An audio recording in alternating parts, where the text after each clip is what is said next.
So I want to start by offering you a free, no-tech life hack.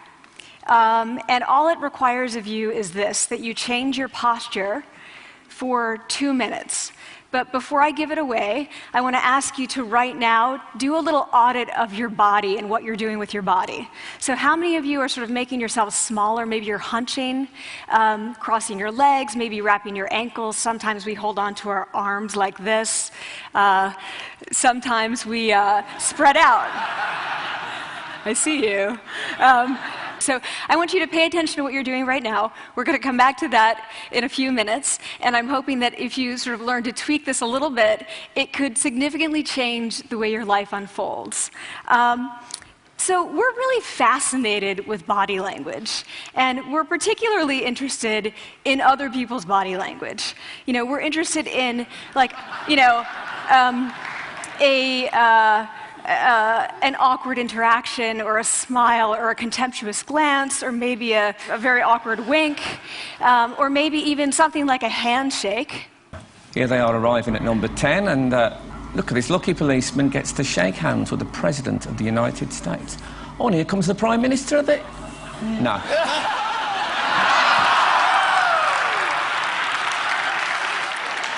So a handshake, or the lack of a handshake, can have us talking for weeks and weeks and weeks, even the BBC and the New York Times.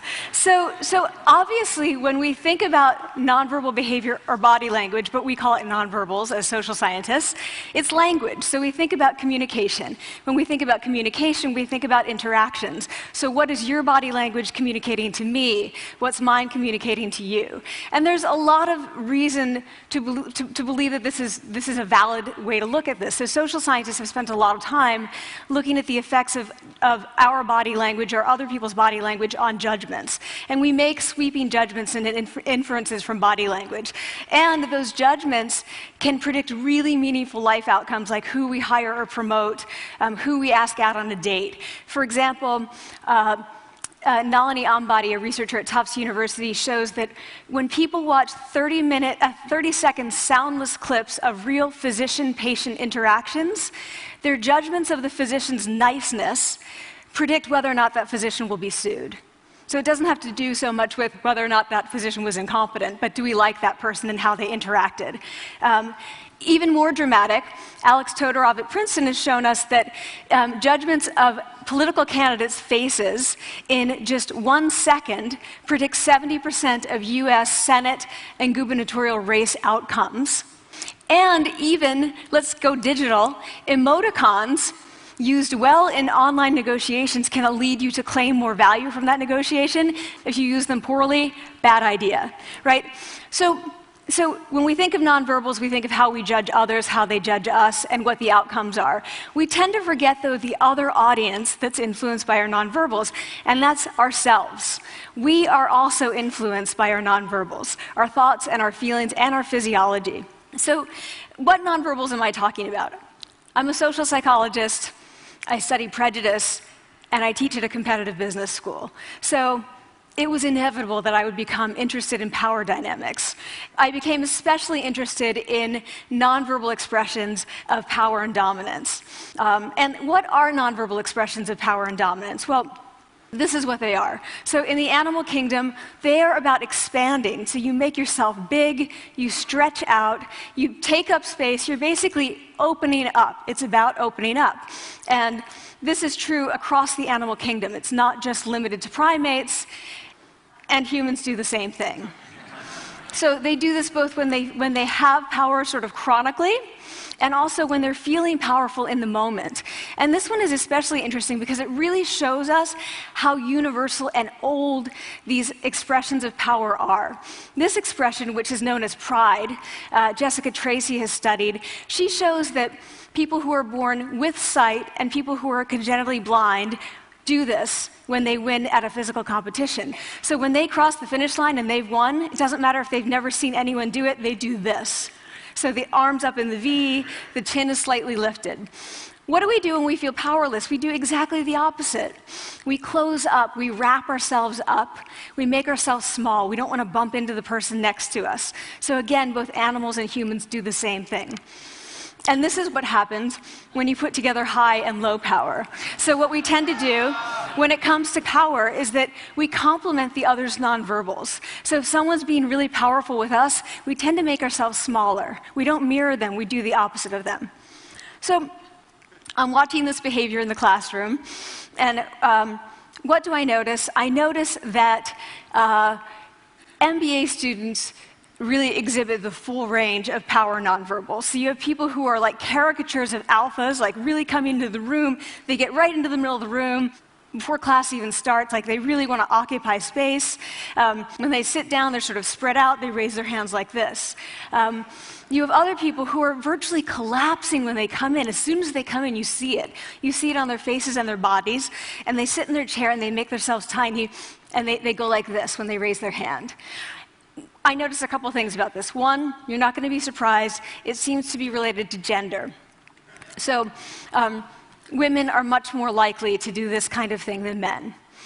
Women feel chronically less powerful than men, so this is not surprising. But the other thing I noticed is that it also seemed to be related to the extent to which the students were participating and how well they were participating. And this is really important in the MBA classroom because participation counts for half the grade. So business schools have been struggling with this gender grade gap. You get these equally qualified women and men coming in, and then you get these differences in grades, and it seems to be partly attributable to participation. So I started to wonder, okay, so you have these people coming in like this, and they're participating. Is it possible that we could get people to fake it, and would it lead them to participate more? So my main collaborator, Dana Carney, who's at Berkeley, and I really wanted to know, can you fake it till you make it? Like, can you do this just for a little while and actually experience a behavioral outcome that makes you seem more powerful? So we know that our nonverbals govern how other people think and feel about us. There's a lot of evidence, but our question really was, do our nonverbals govern how we think and feel about ourselves? There's some evidence that they do. So, for example, when we smile when we feel happy, but also when we're forced to smile by holding a pen in our teeth like this, it makes us feel happy. So it goes both ways. When it comes to power, it also goes both ways. So when you feel powerful, you're more likely to do this, but it's also possible that when you pretend to be powerful, you are more likely to actually feel powerful. So the second question really was, so we know that our minds change our bodies, but is it also true that our bodies change our minds? And when I say minds, in the case of the powerful, what am I talking about? So I'm talking about thoughts and feelings and the sort of physiological things that make up our thoughts and feelings, and in my case, that's hormones. I look at hormones. So what do the minds of the powerful versus the powerless look like? So powerful people tend to be, not surprisingly, more assertive and more confident, more optimistic. They actually feel that they're going to win even at games of chance. They also tend to be able to think more abstractly. So there are a lot of differences. They take more risks. There are a lot of differences between powerful and powerless people. Physiologically, there also are differences on two key hormones, testosterone, which is the dominance hormone, and cortisol, which is the stress hormone. So what we find is that high-power alpha males in primate hierarchies have high testosterone and low cortisol. And powerful and effective leaders also have high testosterone and low cortisol. So what does that mean? When you think about power, people tended to think only about testosterone because that was about dominance. But really, power is also about how you react to stress. So do you want the high-power leader that's dominant, high on testosterone, but really stress reactive? Probably not, right? You want the person who's powerful and assertive and dominant, but not very stress reactive, the person who's laid back. So we know that in primate hierarchies, if an alpha needs to take over, if an individual needs to take over an alpha role sort of suddenly, within a few days, that individual's testosterone has gone up significantly and his cortisol has dropped significantly. So we have this evidence, both that the body can shape the mind, at least at the facial level, and also that role changes can shape the mind. So what happens, okay, you take a role change, what happens if you do that at a really minimal level, like this tiny manipulation, this tiny intervention? For 2 minutes you say, I want you to stand like this, and it's going to make you feel more powerful. So this is what we did. We decided to bring people into the lab and run a little experiment. And these people adopted for 2 minutes either high power poses or low power poses. And I'm just going to show you 5 of the poses, although they took on only 2. So here's one, couple more. This one has been dubbed the Wonder Woman by the media. Here are a couple more. So you can be standing or you can be sitting. And here are the low power poses. So you're folding up, you're making yourself small. This one is very low power. When you're touching your neck, you're really kind of protecting yourself. So this is what happens. They come in, they spit into a vial. We, for 2 minutes, say, you need to do this or this. They don't look at pictures of the poses. We don't want to prime them with the concept of power. We want them to be feeling power, right? So 2 minutes they do this. We then ask them, how powerful do you feel on a series of items? And then we give them an opportunity to gamble. And then we take another saliva sample. That's it. That's the whole experiment. So this is what we find. Risk tolerance, which is the gambling. What we find is that when you're in the high power pose condition, 86% of you will gamble. When you're in the low power pose condition, only 60%. And that's a pretty whopping significant difference. Here's what we find on testosterone. From their baseline when they come in, high power people experience about a 20% increase, and low power people experience about a 10% decrease. So again, 2 minutes and you get these changes. Here's what you get on cortisol. High power people experience about a 25% decrease, and the low power people experience about a 15% increase. So 2 minutes lead to these hormonal changes that configure your brain to basically be either assertive, confident, and comfortable, or really stress reactive, and feeling sort of shut down. And we've all had that feeling, right? So it seems that our nonverbals do govern how we think and feel about ourselves. So it's not just others, but it's also ourselves. Also, our bodies change our minds. But the next question, of course, is, can power posing for a few minutes really change your life in meaningful ways? So this is in the lab, it's this little task, it's just a couple of minutes. Where can you actually apply this, which we cared about, of course. And so we think it's really what matters, where you want to use this is evaluative situations, like social threat situations. Where are you being evaluated? Either by your friends, like for teenagers, it's at the lunchroom table. It could be, for some people, it's speaking at a school board meeting. It might be giving a pitch, or giving a talk like this, or doing a job interview. We decided that the one that most people could relate to, because most people had been through, was the job interview. So we published these findings, and the media are all over it, and they say, okay, so this is what you do when you go in for the job interview, right? So we were, of course, horrified and said, oh my God, no, that's not what we meant at all, for numerous reasons. No, don't do that. Again, this is not about you talking to other people, it's you talking to yourself. What do you do before you go into a job interview? You do this. Right? You're sitting down, you're looking at your iPhone or your Android, not trying to leave anyone out. You're looking at your notes, you're hunching up, making yourself small, when really what you should be doing maybe is this, like in the bathroom, right? Do that, find 2 minutes. So that's what we want to test, okay? So we bring people into a lab, and they do either high or low power poses again. They go through a very stressful job interview. It's 5 minutes long. They are being recorded, they're being judged also, and the judges are trained to give no nonverbal feedback. So they look like this. Like, imagine this is the person interviewing you. So for 5 minutes, nothing. And this is worse than being heckled. People hate this. It's what Marianne LaFrance calls standing in social quicksand. So this really spikes your cortisol. So this is the job interview we put them through, because we really wanted to see what happened. We then have these coders look at these tapes, 4 of them. They're blind to the hypothesis, they're blind to the conditions. They have no idea who's been posing in what pose. And they end up looking at these sets of tapes, and they say, oh, we want to hire these people, all the high power posers. We don't want to hire these people. We also evaluate these people much more positively overall. But what's driving it? It's not about the content of the speech. It's about the presence that they're bringing to the speech. We also, because we rate them on all these variables related to sort of competence, like how well structured is the speech? How good is it? What are their qualifications? No effect on those things. This is what's affected, these kinds of things.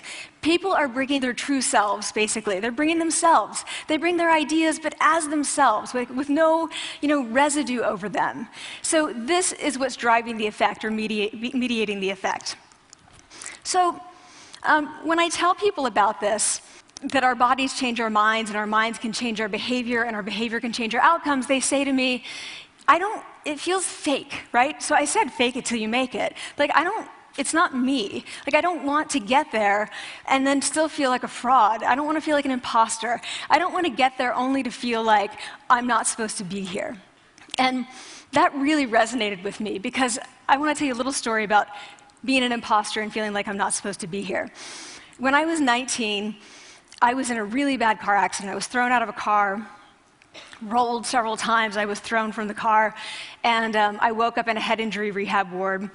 And I had been withdrawn from college, and I learned that my IQ had dropped by 2 standard deviations, which was very traumatic. I knew my IQ because I had identified with being smart, and I had been called gifted as a child. So I'm taken out of college. I keep trying to go back. They say, you're not going to finish college. Like, just, there are other things for you to do, but that's not going to work out for you. So I really struggled with this, and I have to say, having your identity taken from you, your core identity, and for me it was being smart, having that taken from you, there's nothing that leaves you feeling more powerless than that. So I felt entirely powerless. I worked and worked and worked, and I got lucky and worked and got lucky and worked. Eventually I graduated from college. It took me 4 years longer than my peers, and I convinced someone, my angel advisor, Susan Fisk, to take me on, and so I ended up at Princeton, and I was like, I am not supposed to be here. I am an imposter. And the night before my first year talk, and the first year talk at Princeton is a 20-minute talk to 20 people. That's it. I was so afraid of being found out the next day that I called her and said, I'm quitting. She was like, you are not quitting, because I took a gamble on you and you're staying. You're going to stay, and this is what you're going to do. You're going to fake it. You're going to do every talk that you ever get asked to do. You're just going to do it and do it and do it, even if you're terrified and just paralyzed and having an out-of-body experience until you have this moment where you say, oh my gosh, I'm doing it. Like, I have become this. I am actually doing this. So that's what I did. 5 years in grad school. A few years, I'm at Northwestern. I moved to Harvard. I'm at Harvard. I'm not really thinking about it anymore, but for a long time I had been thinking, not supposed to be here, not supposed to be here. So at the end of my first year at Harvard, a student who had not talked in class the entire semester, who I had said, look, you got to participate or else you're going to fail, came into my office. I really didn't know her at all. And she came in totally defeated, and she said, I'm not supposed to be here.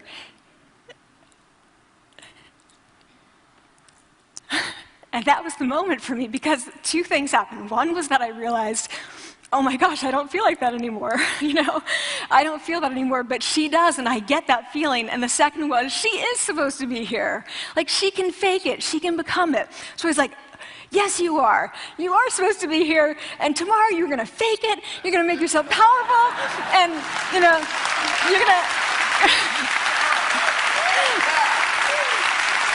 and you're going to go into the classroom, and you are going to give the best comment ever, And she gave the best comment ever, and people turned around, they were like, oh my God, I didn't even notice her sitting there, She comes back to me months later, and I realized that she had not just faked it till she made it, she had actually faked it till she became it.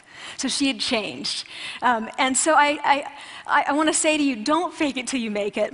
Fake it till you become it. It's not do it enough until you actually become it and internalize. The last thing I want to leave you with is this. Tiny tweaks can lead to big changes. So this is 2 minutes. 2 minutes, 2 minutes, 2 minutes. Before you go into the next stressful evaluative situation, for 2 minutes, try doing this in the elevator, in a bathroom stall, at your desk behind closed doors. That's what you want to do. Configure your brain to cope the best in that situation. Get your testosterone up, get your cortisol down. Don't leave that situation feeling like, oh, I didn't show them who I am. Leave that situation feeling like, oh, I really feel like I got to say who I am and show who I am. So I want to ask you first, both to try power posing, and also I want to ask you to share the science, because this is simple. I don't have ego involved in this. Give it away. Share it with people, because the people who can use it the most are the ones with no resources and no technology and no status and no power. Give it to them, because they can do it in private. They need their bodies, privacy, and 2 minutes, and it can significantly change the outcomes of their life. Thank you.